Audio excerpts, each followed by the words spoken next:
మీరు మాట్లాడితే వాడు పుట్టమదు వాడు వీడు అంటాను.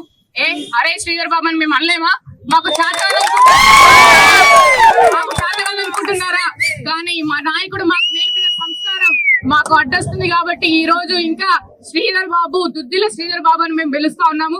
మీరు ఇలాంటి నీచమైన చర్యలకు మరొకసారి పాల్పడితే మాత్రం మీకు మా అన్న ఇల్లు అందరికీ తెలుసుకోవచ్చు, మంత్రిలో ఉంటదని. మీ నాయకుడి ఇల్లు మీకు తెలుసో లేదో మాకు తెలియదు. ఆ ఇంటిని దొరకబట్టి అదే విధంగా మీకు where there is action there will be equal reaction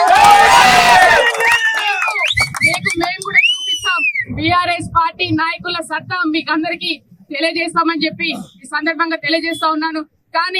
కానీ మేము ఒక పార్టీ లైన్ లో ఉన్నాము. మా నాయకుడు, మా అధినేత కేసీఆర్ గారు కావచ్చు, కేటీఆర్ గారు కావచ్చు, ఇక్కడ పుట్టమదన్న కావచ్చు, ఎప్పుడు కూడా నోరు తూలనాడలేదు.